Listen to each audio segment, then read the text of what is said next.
Hello friends, ये हम आगे आज मैंने आपको बताया था पार्ट 7 में कि मैं अगले वीडियो में केमिकल फार्मूले करवाऊँगी। तो मैंने आपको कहा था कि केमिकल फार्मूले करवाने से पहले आपको 1 to 20 एलिमेंट्स के नेम प्लस उनके सिंबल याद होने चाहिए और उसके बाद क्या कहते हैं वैलेंसी आनी चाहिए। और जितना मैंने पढ़ाया उतना तो पढ़ना होना चाहिए। अगर आप इस वीडियो पे नए हो और आपको अगर वैलेंसी या तो सिंबल आते हैं तो आपके लिए तो ठीक है, अगर नहीं आते तो प्लीज़ इससे पहले मैंने जो वीडियो किए हैं उसमें आप जाके देखिए, उन्हें समझिए और फिर ये वीडियो कीजिएगा। और पार्ट 3 कह रही हूँ, लेसन 3 और लेसन 4 दोनों ही कंप्लीट हो रहा है। Last topic, second last topic हम पढ़ रहे हैं केमिकल फार्मूला, और इसके बाद मैं मोल कॉन्सेप्ट और मॉलिक्यूलर मास वगैरह पढ़ाऊँगी। ठीक है, आई थिंक मैं कोशिश करूँगी कि मैं इस वीडियो में कर दूँ, मतलब मोल कॉन्सेप्ट मॉलिक्यूलर मास पढ़ा दूँ। चलो स्टार्ट करते हैं पहले, ठीक है। जितनी स्पेस होगी उतना ही पढ़ा पाऊँगी। ठीक है, तो हम केमिकल फार्मूला स्टार्ट करते हैं। देखो, केमिकल फार्मूले मैं आपको बता देती हूँ, समझा देती हूँ, और उसके बाद फिर मैं आपको बुक एनसीईआरटी पढ़ा दूँगी। ठीक है, हमारा ये 3.4 सेक्शन रहा था राइटिंग केमिकल फार्मूला पढ़ने को, तो हम ये पढ़ते हैं। ठीक है, चलिए फिर स्टार्ट करते हैं। ठीक है, देखिए, केमिकल फार्मूला लिखने से पहले यहाँ पे आपकी बुक में पेज नंबर 38 पे ये दे रखे हैं कि कैसे आपको केमिकल फार्मूला लिखना है। ठीक है, इसको भी रीडिंग करने से मैं अभी सारा एक एक लाइन पढ़ा दूँगी। उससे पहले मैं आपको बता देती हूँ कि फार्मूला ऑफ सिंपल कंपाउंड कैसे लिखा जाता है। ठीक है, देखो, सबसे पहले हम आपकी बुक का एग्जाम्पल लेते हैं, हाइड्रोजन क्लोराइड। ठीक है, मेरे को हाइड्रोजन क्लोराइड का फार्मूला लिखना है। ठीक है, तो हाइड्रोजन क्लोराइड मैं यहाँ पे लिख लेती हूँ नेम। मेरे को मान लो हाइड्रोजन क्लोराइड का लिखना है।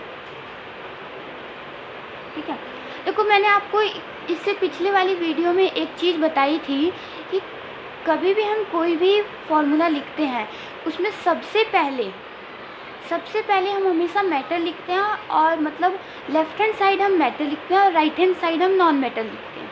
मैंने आपको बताया था। तो यहाँ पे देखो, हाइड्रोजन और क्लोराइड में हाइड्रोजन क्या है मेरा, मेटल, और क्लोरीन क्या आ जाता है, नॉन मेटल में आ जाता है। ठीक है, तो सबसे पहले हमें इनका सिंबल पता होना चाहिए। हाइड्रोजन का सिंबल क्या है, H। क्लोरीन का सिंबल क्या है, Cl। ठीक है, इतना क्लियर। ऐसे जिसका भी फॉर्मूला लिखना है उसका ऊपर नेम लिख लो, अब उनके नीचे सिंबल लिख दो। हाइड्रोजन का सिंबल H, क्लोराइड का सिंबल मतलब क्लोराइड मतलब क्लोरीन, इसका सिंबल Cl। ठीक है, तो अब सबसे पहले आपने सिंबल लिख दिया।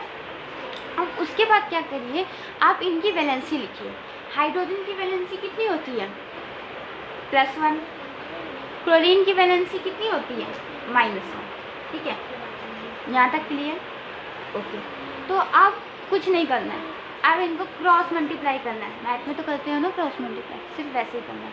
इनको आपस में क्रॉस मल्टीप्लाई कर दो। क्रॉस मल्टीप्लाई क्या, तो ये H का 1 आ जाएगा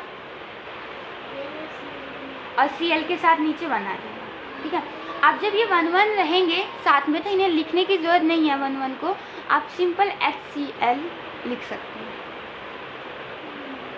ठीक है, और एग्जाम्पल्स लेते हैं ताकि आपको समझ आए। हम सारे एग्जाम्पल्स बुक के, मैं आपको सारे एग्जाम्पल समझाती हूँ। ठीक है, नेक्स्ट एग्जाम्पल है हाइड्रोजन सल्फाइड का आपका, ठीक है, यहाँ पे लिखती हूँ। नेक्स्ट एग्जाम्पल है आपका हाइड्रोजन सल्फाइड का। ठीक है, हाइड्रोजन सल्फाइड फिर से वही करना है। फर्स्ट स्टेप हमारा फर्स्ट स्टेप क्या है, इनके सिंबल लिखना। हम इनके सिंबल लिखते हैं। हाइड्रोजन का सिंबल H। अब सल्फाइड मीन्स क्या, सल्फर। ठीक है, सल्फाइड मीन्स सल्फर, S।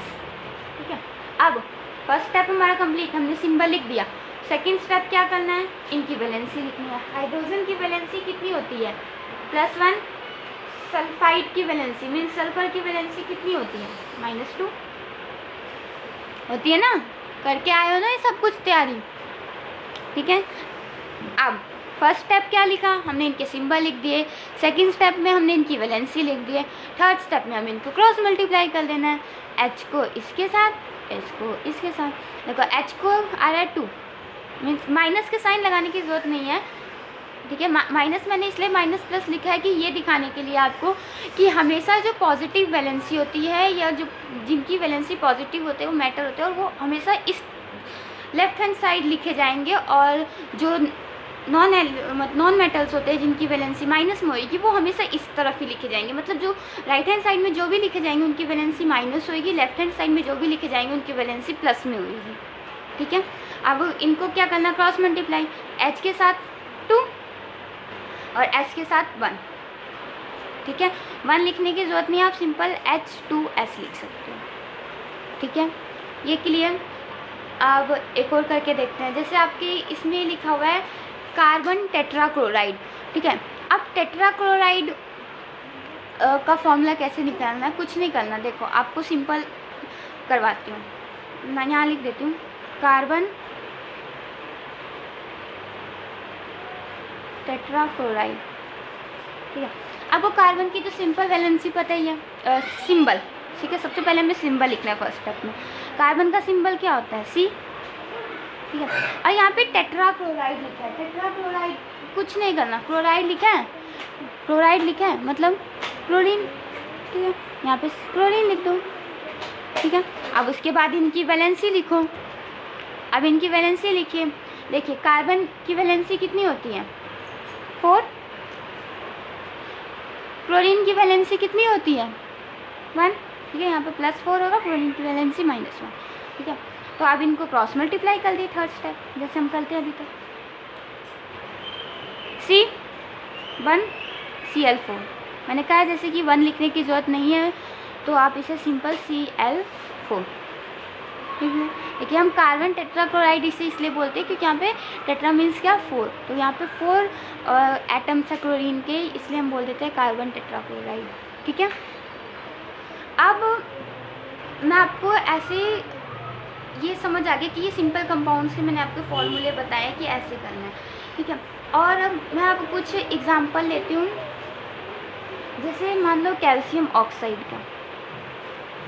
ठीक है, कैल्शियम ऑक्साइड का मान लिया। ठीक है। कैल्शियम ऑक्साइड में क्या करना है, देखो सबसे पहले हमारा वही फर्स्ट स्टेप क्या है, फर्स्ट स्टेप क्या, इनके सिंबल्स लिखना। कैल्शियम का सिंबल क्या होता है, Ca। Oxide means oxygen, oxygen का सिंबल क्या होता है, O। ठीक है।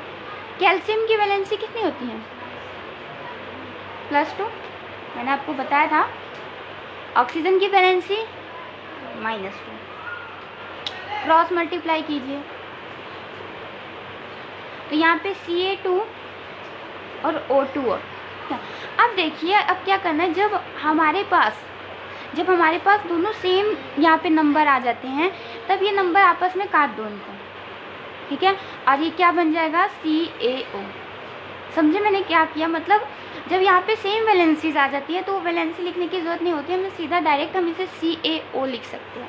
ठीक है। मतलब कैल्शियम की वैलेंसी +2, ऑक्सीजन की वैलेंसी -2, दोनों आपस में कटेगी, प्लस माइनस खलास। ठीक है, समझ में आया ये चीज़ कैल्शियम ऑक्साइड का। ठीक है। और कुछ एग्जांपल्स ले लेते हैं। जैसे देखो यहाँ तक ठीक है। अब मैंने आपको पिछले वीडियो में पॉलीएटॉमिक आयंस पढ़ाए थे। ठीक है, तो उसका हम एक फॉर्मूला लेते हैं। जैसे मैंने यहाँ पे लिख लेती हूँ सोडियम नाइट्रेट। ठीक है। देखो मैं जितने भी एग्जांपल्स ले रही हूँ वो आपकी बुक में से ही हैं, आपको घबराने की जरूरत नहीं है, आपकी बुक में भी आप पढ़ोगे तो आपको दिख जाएंगे। ठीक है। देखो सोडियम नाइट्रेट आपका पेज नंबर 39 पे फर्स्ट ही एग्जांपल दे रखा है। ठीक है, ये देखो। ठीक, यहाँ पे देखिए क्या क्या है, सोडियम नाइट्रेट। ठीक है।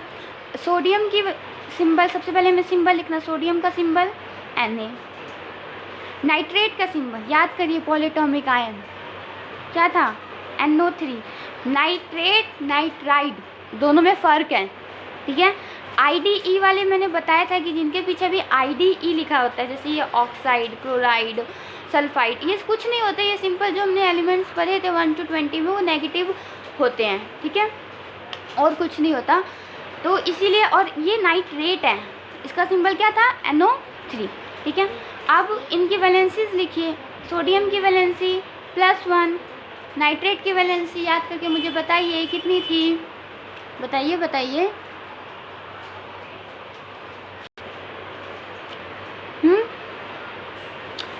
याद है, मेरे को पता है तुम लोगों को नाइट्रेट की वैलेंसी कितनी है, -1। ठीक है, अगर याद नहीं किया तो कर लो, अभी भी बोल रही हूँ, बिना वैलेंसी के नहीं होगा। और ये 1 to 20 एलिमेंट तक तो ठीक है, मैंने इनके शॉर्ट ट्रिक्स बता दी, बस पॉलीटॉमिक आयंस को उसको याद कर लेना।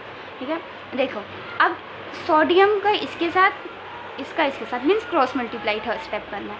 तो हमने क्रॉस मल्टीप्लाई कर दिया, तो अब लिखो Na1। ठीक है, और NO3। अब मैं यहीं पे साथ में 1 लगा दूँ क्या, तो ये तो 31 बन जाएगा ऑक्सीजन। नहीं, ऐसे नहीं करना। जब पॉलीटॉमिक आयन आएंगे तो उसमें ब्रैकेट लगा के 1 लिखना है। ठीक है, और जैसे कि मैंने कहा है कि 1 लगाने की ज़रूरत नहीं है, तो आप सिंपल इसे NaNO3 लिख सकते हो। ठीक, ठीक है, समझ में आया। ऐसे हम एक एग्जांपल और ले लेते हैं आप ही के बुक का, जैसे ये कैल्शियम हाइड्रोक्साइड। ठीक है, यहाँ पे मैं ले लेती हूँ एग्जांपल कैल्शियम हाइड्रोक्साइड। राइटिंग के लिए माफ़ करना थोड़ा। ठीक है, देखो कैल्शियम फर्स्ट स्टेप क्या है, कैल्शियम के हमें सिंबल लिखने हैं। कैल्शियम हाइड्रोक्साइड, पढ़ाया हाइड्रोक्साइड क्या होता है, OH। ठीक है, कैल्शियम की वैलेंसी +2, हाइड्रोक्साइड की वैलेंसी -1। ठीक है, थर्ड स्टेप क्रॉस मल्टीप्लाई, यहाँ पे क्रॉस मल्टीप्लाई Ca के साथ 1। ठीक है, हाइड्रोक्साइड OH। अब क्या यहाँ पे 2 लिख दूँ, ये गलत हो जाएगा, ऐसे नहीं करना, ब्रैकेट लगा के 2 लिखना है। ठीक है, अब 1 लिखने की तो ज़रूरत नहीं है, तो आप इसे सिंपल Ca ब्रैकेट लगा के OH2 लिखोगे। ठीक है, देख लो, ब्रैकेट लगा के OH2 लिखना है, ऐसे ही नहीं लिख देना है। ठीक, समझ में आ गया। इसी तरह हम और एग्जांपल ले सकते हैं, जैसे आपका है अमोनियम सल्फेट। हम अमोनियम सल्फेट का एग्जांपल ले सकते हैं।